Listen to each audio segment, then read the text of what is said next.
एमएनटीवी और एमएनयू उत्तर प्रदेश आज गोरखपुर के डॉक्टर एस.एन. विश्वकर्मा जी के साथ कुछ चर्चा करेंगे और सामाजिक राजनीतिक चर्चा करेंगे। Doctor SN. विश्वकर्मा जी एक चिकित्सक है। डॉक्टर होने के बावजूद वो सामाजिक और राजकीय जो बीमारियां हैं, जो समाज को लगी हुई है, बहुजन समाज को लगी हुई है, उसकी भी चिकित्सा बड़े अच्छे तरीके से करते हैं। हम उनसे बात करेंगे। सबसे पहले डॉक्टर साहब का एमएनटीवी पर स्वागत है। सर, मेरा एक सवाल है कि उत्तर प्रदेश की जो राजनीति है, राजनीति के पहले हम सामाजिक परिस्थितियों को ध्यान देंगे कि उत्तर प्रदेश की सामाजिक परिस्थितियाँ कैसी हैं। धन्यवाद आपका, एमएनटीवी का बहुत बहुत धन्यवाद, आभार। मैं अपनी बात में कहना चाह रहा हूँ। बात कहने का सीधा तात्पर्य है कि भारत को जो कहा जाता है कि ये कृषि प्रधान देश है, बेसिकली ये जाति प्रधान देश है। और जाति प्रधान देश होने के नाते उत्तर प्रदेश, खास करके उत्तर प्रदेश, तो बहुत ही जाति प्रधान देश है। यहाँ पर जातियों को इस तरह बांटा किया गया है, जातियों की व्यवस्थाओं को लेकर के विभिन्न पार्टियां, विभिन्न दल और विभिन्न सामाजिक संगठन खड़े किए गए हैं, जिससे बहुजन समाज का बहुत लाभ नहीं हुआ। सरकारें बनी, व्यवस्थाएं आई, व्यवस्थाओं को चलाया गया, लेकिन जो समाज है, बहुजन समाज या बहुजन समाज से जो संबंधित लोग हैं या उस जाति समाज से जो आते लोग हैं, उनके तरफ बहुत ध्यान नहीं दिया गया। और कुछ सालों में, कुछ वर्षों में सरकारें जरूर रही, लेकिन उनकी पूर्णता कायम या पूर्ति कमान जो है वो बहुजन के हाथों में या बहुजन समाज के नेताओं के हाथों में नहीं, वो कहीं न कहीं से सामंती सोच के व्यक्ति, श्रवण मानसिकता के लोग द्वारा, के व्यक्तियों के द्वारा ही संचालित रही, जिससे समग्र विकास बहुजन समाज का या ओबीसी एससी समाज, माइनॉरिटी समाज का नहीं हुआ, जिससे समाज और समाज के लोग, जिस समाज का मैं आता हूँ, जिस समाज का मैं रहने वाला हूँ, उस समाज के लोग बहुत दुखी, बहुत मर्माहत हैं। इसलिए समाज में आने की और समाज में अपनी बात रखने की बात हमने शुरू की है और काफी दिनों से हम लोग इसमें लगे पड़े हुए हैं। जी, एक सामाजिक परिस्थितियों के साथ साथ उसका भी प्रभाव राजनीति में हुआ है। देखा गया है कि उत्तर प्रदेश की जो राजनीति है, वो राजनीति जाति के आधार पर होती है, यानी जाति के आधार पर पार्टियां बनती है और जाति विशेष को ज्यादा ध्यान दिया जाता है और उसी प्रकार से राजनीति होती है। आप बिल्कुल सही कह रहे हैं और आपका प्रश्न भी बिल्कुल वाजिब और जायज है। कारण क्या है कि यहाँ पे जानबूझकर जातियों को प्रतिस्थापित किया गया है। जानबूझकर प्रतिस्थापित इसलिए बोल रहा हूँ कि जानबूझकर उसको कायम रखा गया है, जिससे आसानी से, जिसकी संख्या बहुत कम है, वो अपना वर्चस्व को कायम रख सके। क्योंकि फूट डालो वाली नीति ब्राह्मणों की है, हमेशा फूट डालो राज करो की नीति अंग्रेजों की नहीं है, ब्राह्मणों की नीतियां रही हैं।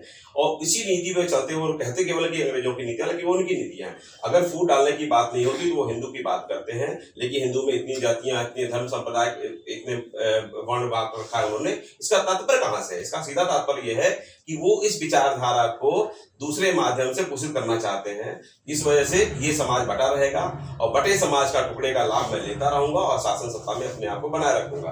तो जो आप प्रश्न कर रहे हैं कि यूपी, खास करके यूपी, और यूपी में अगर पूर्वांचल की बात करें तो ये और भी गढ़ है, बेसिकली ये और सामंती गढ़ है। यहाँ पर आपका जमीन का बंटवारा, लैंड का बंटवारा या कोई भी चीज जो व्यवस्थाएं हैं समाज की, वो बहुत बेहतर नहीं है। और जो शासन सत्ता होता है उसमें दबंगई की बात आती है। समाज में हमेशा रेप, बलात्कार, घटनाएं, दुर्घटनाएं सब दलितों, ओबीसी एससी समाज के साथ हो रही हैं। और करने वाले कौन हैं? आप सब देखिए, करने वाले कौन समाज के लोग हैं?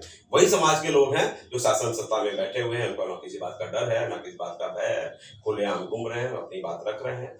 इसलिए समाज में जो समाज का जो बहुजन समाज है, वो हमेशा चाहता है कि हमारे हिस्सा, हमारा हक हिस्सा जो है वो बना रहे। शिक्षा, स्वास्थ्य, रोजगार और जो भी सिंचाई, खेती, जो भी व्यवस्थाएं हैं सुचारू रूप से, ताकि भारत की तरक्की हो, देश की तरक्की हो, खासकर प्रदेश और ग्रामीण क्षेत्रों की तरक्की हो।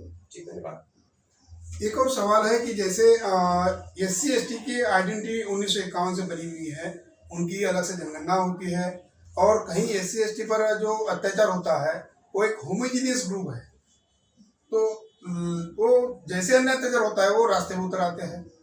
आप ओबीसी वर्ग से हैं, तो ओबीसी वर्ग अपना अस्तित्व क्यों निर्माण नहीं कर पाया?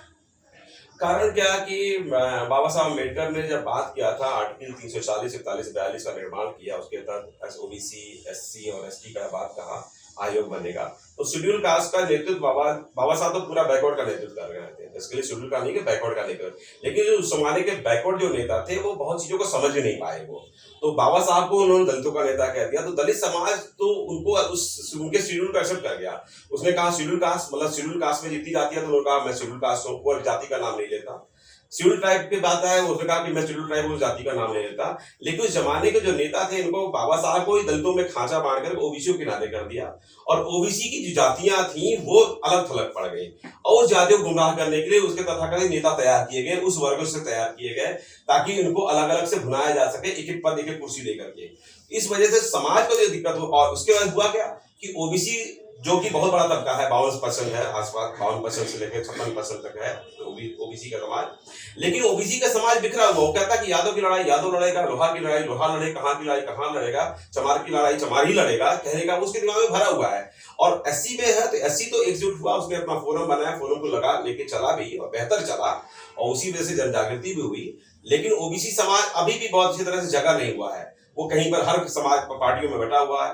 यादव को देखिए तो हर पार्टी में बैठा हुआ है, लोहार विश्वकर्मा को देखिए तो भी हर पार्टी में बैठा हुआ है, कहार को हर पार्टी में बैठा। जब इसके वोट बढ़ जाएंगे तो राजनीति में निश्चित मुश्किलें आएंगी, और इस वजह से ओबीसी को एकत्रित नहीं किया गया। बहन जी की, मायावती जी की जो पार्टी चली उसमें ओबीसी का भी बहुत समर्थन था, लेकिन उसको लीड नहीं कर पाई वो, चाहे जो भी कारण है, या लोगों ने लीड करने नहीं दिया, सरकार उनकी गई, और उसके दोबारा से बनने की बात नहीं हो रही थी, इसी वजह से राजनीतिक परिवेश में। तो हम जिस जगह से सामाजिक कार्य कर रहे हैं, जिस जगह से पार्टी से हम आ रहे हैं, जिस पार्टी का हम रिप्रेजेंटेशन कर रहे हैं, प्रतिनिधित्व कर रहे हैं, बहुजन मुक्ति पार्टी, उस पार्टी का एक है कि समग्र बहुजन का विकास, बहुजन का मतलब ओबीसी एससी एसटी माइनॉरिटी का विकास की बात हो रही है।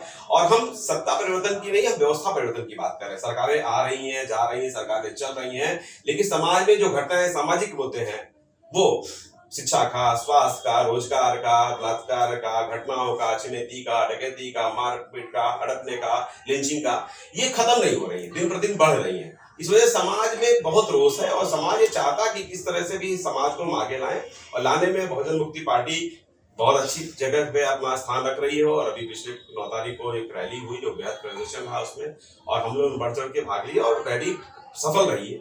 और हम लोग आने वाले जो चुनाव हैं, आने वाली जो बातें हैं, उसमें दमखम से अपनी बात को रखेंगे कि बहुजन समाज का शासन आएगा, तो बहुजन समाज की सारी बातों को व्यवस्था के तरीके से, व्यवस्था के अनुसार जो समाज में चाहिए उसको स्थापित किया जाएगा। मेरा एक आखिरी सवाल है, मुझे जानकारी मिली है कि आप बहुजन मुक्ति पार्टी के संभावित सदर गोरखपुर विधानसभा के प्रत्याशी भी हैं, तो आप किस आधार पर ये अपनी प्रत्याशी के तौर पर सामने आ रहे हैं?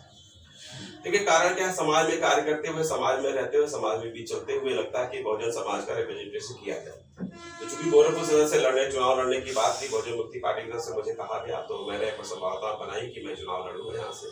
और फिर लड़ने का कारण क्या है कि जो भी यहाँ पे जितने भी हैं, जो भी हमारे बहुजन समाज के लोग हैं, उनको संगठित करके एक साथ ले करके समाज में उत्थान की, प्रगति की बात कर, हमारा जैसे कहने का मतलब समाज में संविधान की जो स्थापना है, संविधान के तहत जो जिसका हक है उसके हक की बात की जाएगी। यहाँ हम किसी का कि सवर्ण का 15% है, तो उनका 15% हक हम मारने वाले नहीं है। उनका 15% का हक, तो 15% हक उनको 15% मिलेगा।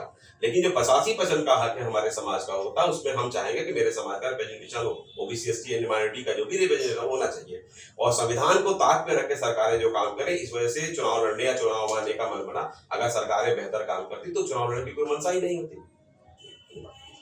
आप थे डॉक्टर एस.एन. विश्वकर्मा जी, और विश्वकर्मा जी ने जो सामाजिक, राजनीतिक और बहुजन मुक्ति पार्टी की जो प्रत्याशी होने वाले, संभावित प्रत्याशी होने वाले, इसका क्या कारण है, और समाज से जुड़े हुए मुद्दों पर वो चुनाव लड़ना चाहते हैं, समाज को इकट्ठा करना चाहते हैं, और उनके आंदोलन की तैयारी करना चाहते हैं।